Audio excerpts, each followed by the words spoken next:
I want to welcome the GMs and the wives, the godly men and the warm, inviting, feminine, empathetic women out there. My name is Thaddeus, and this is the Regal Change YouTube channel. And in today's video topic, I want to talk about how and why women treat you well, men, based off of how sexually appealing you are. Now, the reason that I want to talk about this is because I want the men that don't know about this kind of stuff to be aware of it. And I also want to make sure that you guys just do not get screwed. I want to make sure men and women do not get screwed. It's very unfortunate that in today's society, many men don't know what it's like to actually be genuinely desired and feel like you're sexually desired by a female. And the more that I build myself and the more that I grow spiritually, emotionally, physically, financially, it's the more quality of women that are actually out there and that are actually approaching me and that are actually wanting to see what I've got going on. And this was never really the case for me.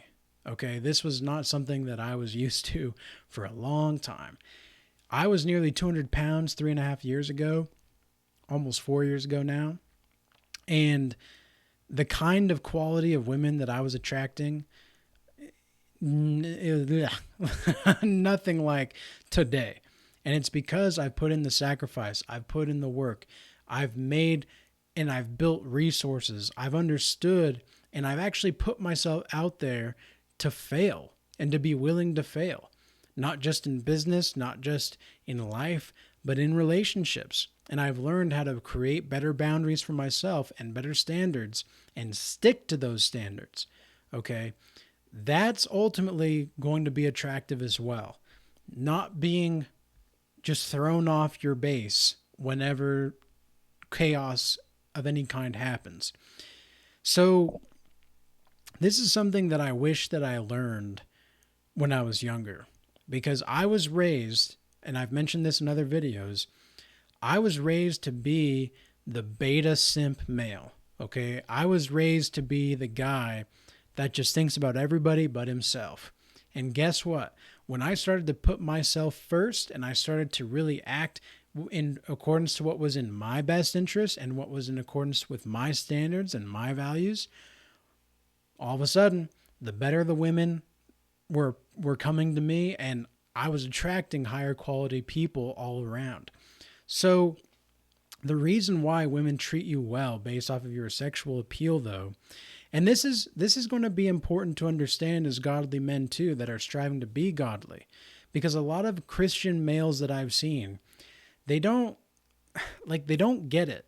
They're too caught up in their emotions, and even like it's not necessarily a movie, but the TV show The Chosen, if anybody's seen that, it's a good show. All right, it's a fine show, but it's ultimately in very many ways emasculating to the men. Like it's very strange how the men are just stuttering over everything that they do or their words, or they have to always apologize to the women. And even though the women are treated and are seen as a more feminine, innocent version of them, because they're obviously depicting what's going on and what was going on 2,000 years ago, it's almost like the men are still being shown to be these highly emotional, non-protective,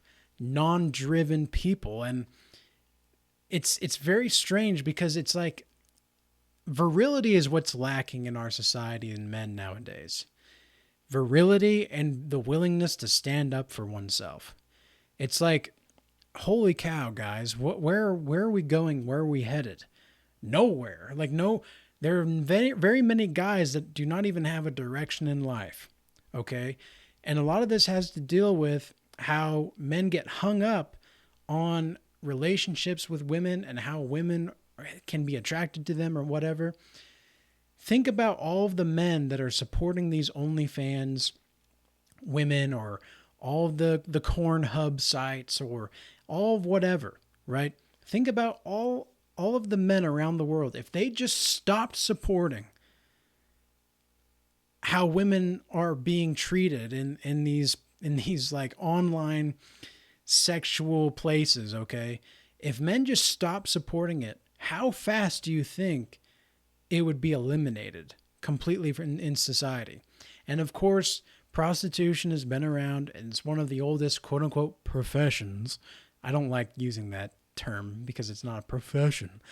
It's like you're just a series of holes, woman. Like that's all that you are. And even the men that are doing that kind of stuff, it's the same thing. In very many cases, they're just a real life dildo for a lot of these people. And so a lot of the times women are going to, if they were not supported in these kinds of situations, I guarantee all over the world, things would change really fast. Things would change very quickly for a lot of us. And I think society would get a lot better, but we still have so many men that are supporting these women and are giving them money, or giving them this, or giving them that, and giving them this. When you finally get to the point to where you understand that you don't have to pay to have a woman's time, wow, that changes how everything is in your relationships. I didn't know that was possible. Okay, I didn't know that was a reality that could be lived. Okay.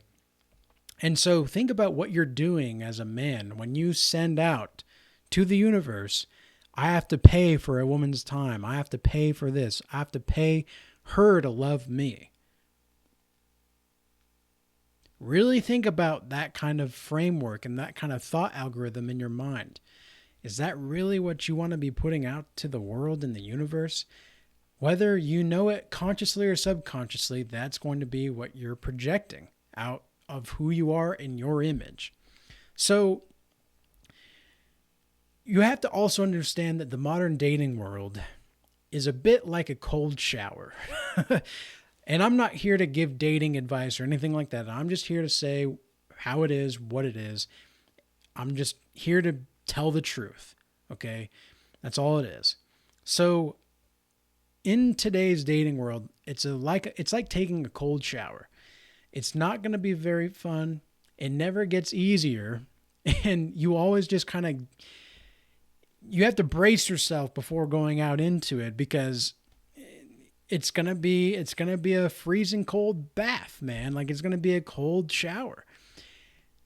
And you have to just stay in it. And the only way to get proficient in it is to be able to stay in it and just trust that everything's going to be okay, and you're not going to freeze from all of the lack of warmth in the society. That's one of the reasons why I give the shout out and welcome the godly men and the warm, inviting, feminine, empathetic women, because most of the women are not wives, as I just described.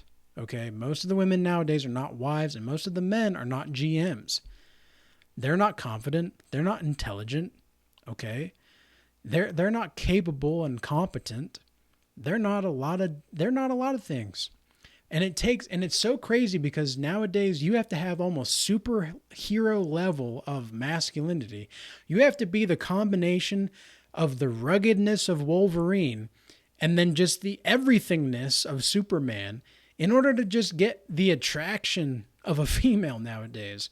Like, and this is kind of the impasse that we're approaching as godly men, because the godly men that understand female nature, if they're looking out and they're, maybe they are working their way up, or they have worked their way up, and now they're looking at the landscape and they're thinking like, man, is this really what we've got to work with?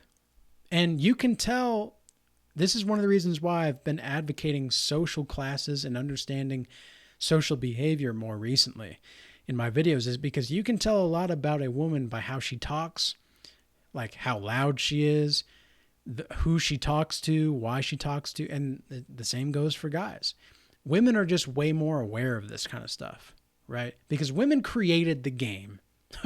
Like we hear all the time, oh, that girl got dogged by that guy, or that girl got dogged by this guy, or the Chad or the Pookie and Ray Ray or whatever. Are you kidding me? Like, the women out here can be just as savage as the men, if not even more so in my experience, because I've seen some crazy stuff.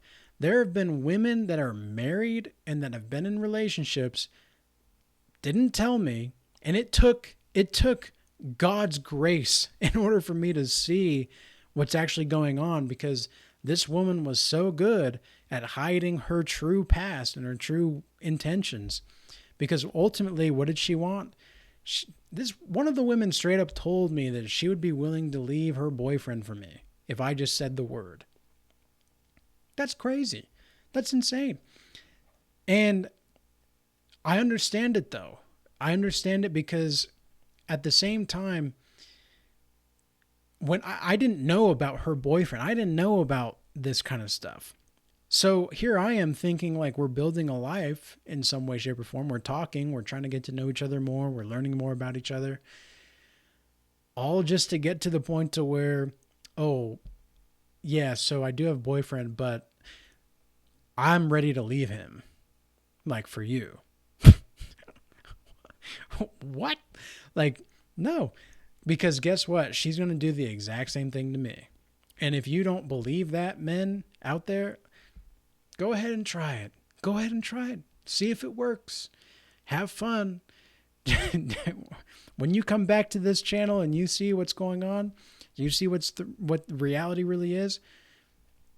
I won't say I told you so, but I told you so. Okay? That's just how it's going to be. That's how it's going to be. So, as great as it is to be desired by a multiplying level of females, to the point that I've gotten to, it's also crucial to have like a defensive game, so to speak, right? You have to be able to weed out certain people and understand their true intentions. And so now I ask very specific questions, and I really just don't give a crap anymore. I'm just going to go straight to the point. Like, I'm looking for a relationship. Is this what you're interested in or not? And I'm not saying that explicitly, but I'm asking certain questions like, okay, well, what's your family history like? Because a woman's family history is going to say a lot about where you're going to be ending up with her. You could also talk about who she was closest with emotionally growing up or within the past few years, because that's going to say a lot about who she's socializing with and how she's socializing. And if there's still some kind of guy in the background that maybe she hasn't gotten over, the one that got away or whatever. Because if there's still some woman out there that has the one that got away, there's been some crazy stuff that I've seen. Like, I've seen women name their child after the guy that got away while she was with another man. So it's almost like she wanted to envision the guy that she really wanted within her offspring from this other guy. That's crazy, okay? That's insane. So men and women are just as capable of doing this kind of stuff together, okay? This is not a purely male, this is not a purely female thing. But we have to understand the nature of why women will treat you different. The reason that I was treated different based off of even with these women in relationships, it's because I was more sexually desirable. I knew how to stimulate her emotions. I knew how to make her feel wanted in a very good way, because ultimately with women, it's about feeling more than thinking. Because I'm very good at making people feel seen and heard. And ultimately, women want to feel seen. They want to feel heard. But I'm not about to sacrifice everything that I've built and all my resources and everything and my connections and my network all for a chick. That's not going to happen. No way, no how. And I'm not saying this to brag or anything. I'm just saying that that was the fact of the matter. And so it's more about your energy than anything else. Looks do play a part, of course. When I was nearly 200 pounds, I got like 0.3% of the kinds of women that I attract now. Every single day, I go out to just get groceries. I could be wearing sweats and like a plain t-shirt. And just because of my energy, the way that I carry myself, I still get women just staring at me. And it's not because I'm this super attractive human being. It's because of my energy. It's because I'm grounded. It's because I have virility. And it's because I'm stable emotionally. And that I also embody, to the best of my ability, wisdom, strength, and honor. And those are masculine things. And I would say logic as well. So, and this is strength not just physically, but emotionally and spiritually, right? Women are actually attracted to the spiritual, whereas men are more attracted to the earthly. Because men are more heavenly. They think more about the heavenly things, the long term. Whereas women are more earthly beings. They think more about the surface level. And that's fine. Like, there's nothing wrong with either one. It's just, that is the way that God made us to be. So anyway, I hope this video was insightful and useful to some degree. And peace be with you. Till next time.